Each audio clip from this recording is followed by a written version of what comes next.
Hi, and welcome to the You World Order Showcase podcast, where we feature life health transformational coaches and spiritual entrepreneurs stepping up to be the change they seek in the world.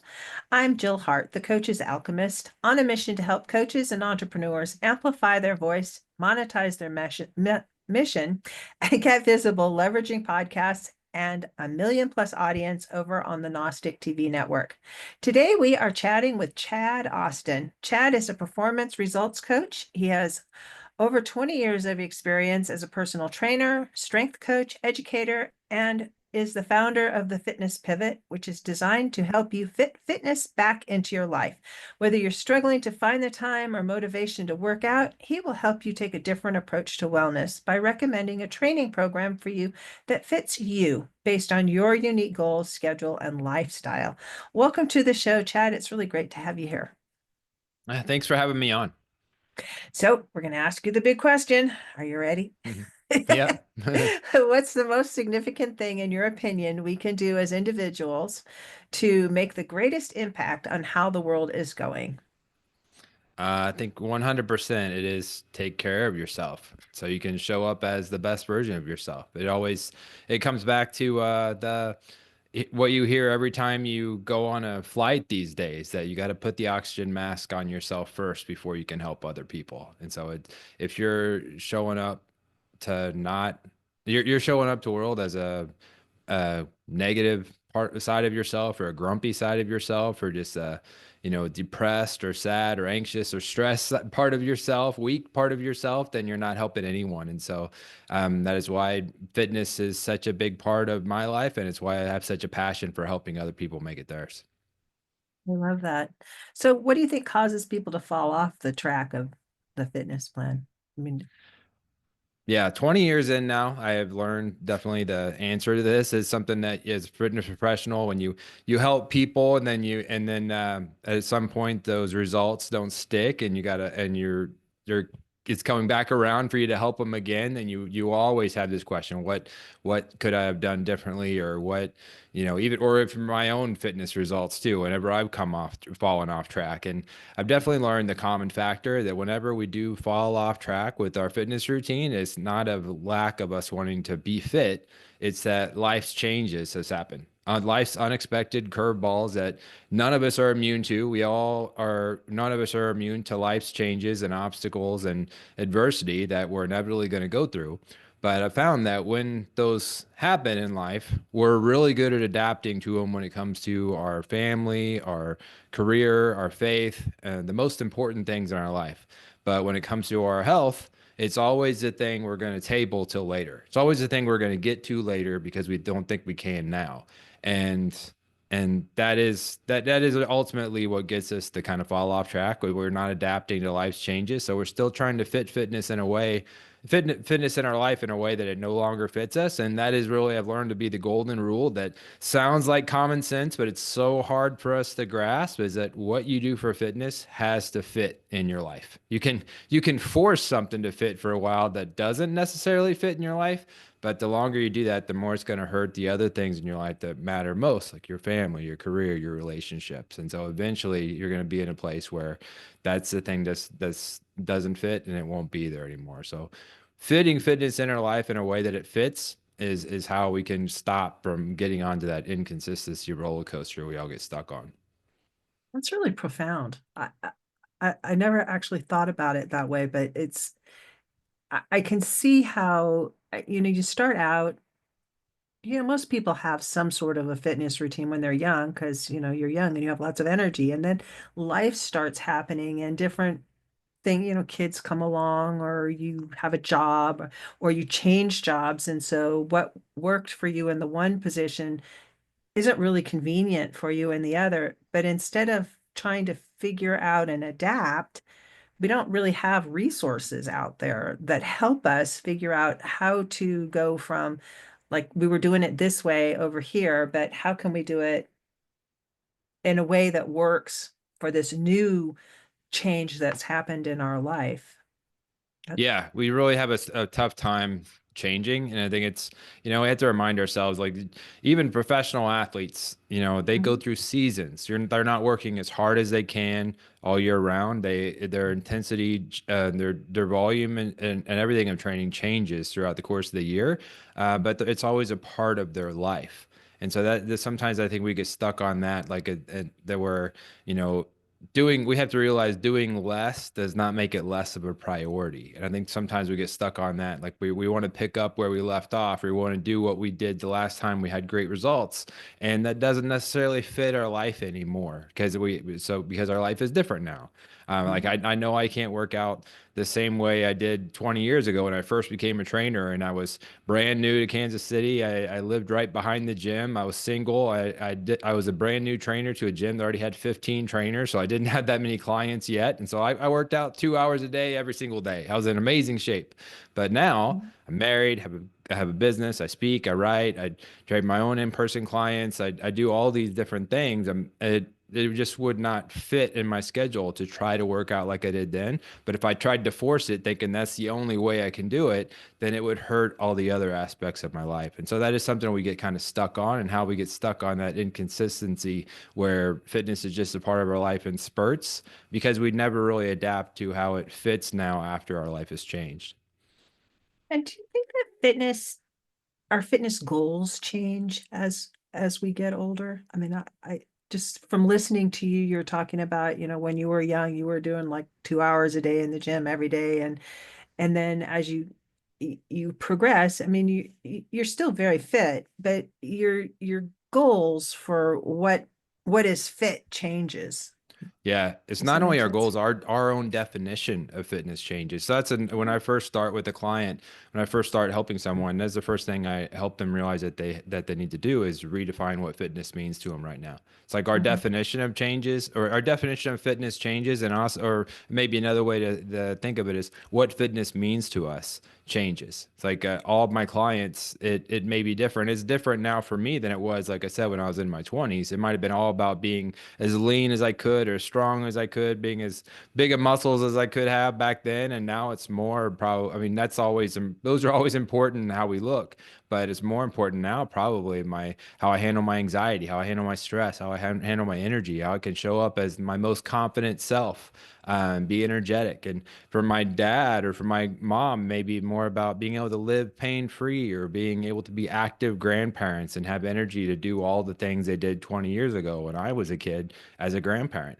And so our definition changes and we have to adapt to how it changes. I know at 65, my goals are more like I need to stay flexible. I need to have consistent movement in my life rather than just being sedentary. Um, it used to be all about, weight loss and trying to look a certain way, and I now I don't really care about that so much. Mhm. Eating better is a priority for me, and paying attention to sleep patterns and things like that. And exercise really does come into play in those areas too as you age, Yeah, staying active. absolutely it does. I mean, it's just and it may look differently, but it's still serving the same purpose. And so, and that's, it's just it's tough for us to grasp sometimes, but yeah, we're less does not make it less of a priority, but it's Mhm. got to be there. You have to find a place for it. So how do we get off that inconsistency roller coaster and make health a bigger priority? Basically, I have a course I go through with my clients called the cleanse and reset. And so the Mhm. cleanse is a little bit of what I said a second ago, where it's redefining what fitness means to you. But you Right. do the cleanse and reset every time after a life change happens. So every time, and I've learned that the life changes that cause us to fall off track, it doesn't matter if it's a good change or a bad change or big or small. If it disrupts your routine and disrupts how fitness fit in your life before, and you don't adapt to it, then you're going to end up in a place where fitness is not a part of your life. And the longer you are in this place where fitness is not a part of your life, the farther you get away from being the best version of yourself. And then the deeper the desire for us to get change is. and which makes us then easy prey for all the scams and stuff out there where our judgment gets the most clouded for things we would normally not fall for, right? Um, which is just it's funny to think about, but it's actually absolutely true. It's like that's when our judgment gets clouded, and we don't we it's You like want the our turkey bacon? yeah, we want the turkey bacon. We want all of the anything that's going to give us fast results, right?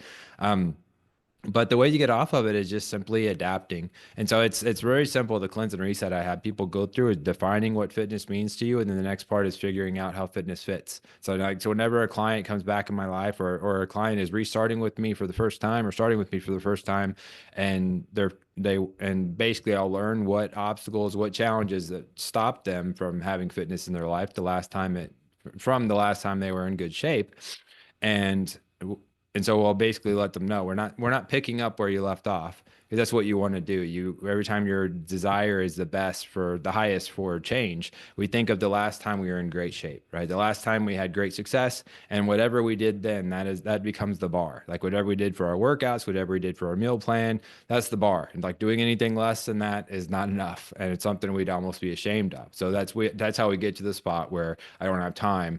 We'll get to it later because we can't do that. And telling people just to get rid of that way of thinking, reframe that way of thinking. That's not all or none. It's just because you're doing less doesn't make it less of a priority. But you have to take a bird's eye view of your life now. Like, what does my family schedule look like? What does my work schedule? Hey all, I'm Jill Hart. We all know that legal matters can be costly and stressful. Finding the right representation and dealing with high retainers and hourly bills adds up fast. But what if I told you there was a way to have legal insurance, just like your health or auto insurance? Well, Legal Shield has leveled that playing field. From just $29.95 a month, you get access to lawyers for personal legal matters, from traffic tickets to real estate issues or even trust matters. Help is just a tap away on your phone. Call or text 435-764-0875 and use the code JillLegal or start your journey to legal protection today. Look like? What are all my passions look like? And what time pieces I've already taken up, and where does fitness fit right now? And it may look different than it did before, but all you got to do is figure out where it fits. And that way you can use it as the tool it's supposed to be, which is to help you become the best version of yourself. When you talk about cleansing, are you talking about like the the dietary cleanse, or are you talking about a No, mental I cleanse, really, or are you when I came up with it, it was really just I realized these were such good questions. I wanted everyone to answer. I'm like, well, well, everyone wants to do a cleanse. I'll call it a cleanse because everyone wants to want to do that. But no, this is really more of a cleanse for your mind. It's nothing for your body. It's a cleanse for your mind. So just like a cleanse would rid your body of toxins or things that aren't doing you any favors, this is ridding your mind of bad or of thinking that's not doing you any favors and helping you reassess and kind of refurbish, I guess, into what does fit you and suit you the best right now towards your goals. So, so do you do this coaching at one-on-one? Is it a group? Is it a course? How does all that look? I know you do it like in person in Kansas, but for the yeah, rest I of us do. who don't live there, who aren't in Yeah. Kansas anymore.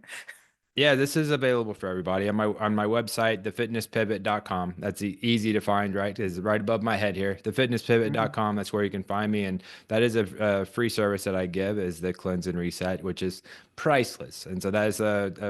a phrase I've coined is the fitness fisherman. So and that came from the saying, you give someone a fish, you feed him for a day. If you teach someone to fish, you feed him for the rest of their life. I think anyone that's been a personal trainer for a long time, which for me it's about 20 years now, you learn early on before you know this is really your career, that a tough lesson, which is that you know short-term motivation leads to short-term results. It's like most people, I started my career at 24 Hour Fitness. So it's a really big gym. You train a lot of people, and you learn right away that people come to a personal trainer fueled by short-term results. So if you're listening right now, this may be you you can zero back on a time where this was you, where you started with someone, you started full force because you had something coming up you wanted results for. It could be a wedding, a vacation, reunion, a trip, or an event you were training for. You wanted fast results for something. But if you never took the time to look past that event, then once that event came and went, all the motivation to do your work is gone with it.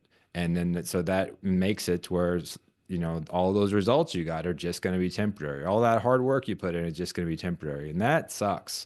As someone that's in a field because he likes helping people, that's not what I signed up for. I want to make an impact long after my time with my clients is over. And that is what the Cleanse and Reset course, they're really simple questions you learn to ask yourself, but it'll help teach you how to adapt to life changes so that you can keep fitness a part of your life no matter what is going on in your life, so that you have the ability then to show up to life as your best, no matter if things are going good or bad. And that is what a fitness fisherman to me is. I love that. I love that. So how do donuts fit into this? Yeah, there's a chapter in my book series. I had a Make Fitness a Priority was my first book that started years back when I all of my content started kind of coming to me in speeches and writing. But when I was a college athlete, I was a wrestler, and when I was a freshman, my coach, he had a handbook for us, and part of it, one of the lessons in there was how to be a dragon slayer. And so dragons, these were all the things that could get a 19-year-old college freshman wrestler in trouble during the course of a season. So you can kind of let your mind go of what all those things could possibly be. But and that, I've always remembered that, and I used it when I was a teacher and a coach as well. But the donuts, to me, donuts, I use the word donuts because to me donuts are both the best and worst thing on the planet. Right, they can they For can be sure. my favorite treat or cheat meal I've been waiting for, or if I'm not in a good headspace for that cheat meal, they could be the downward spiral that starts to get me off track of my food, right? But the donuts, so that whenever you start a fitness plan, especially for a majority of us that have had many different fitness plans and restarted fitness many times, you know, we know certain obstacles that are going to show up because our history tells us these are some things that are going to be a challenge for me at a certain point. These are going to be obstacles I'll have to overcome. This is what got in my way in the past. So we can plan on those.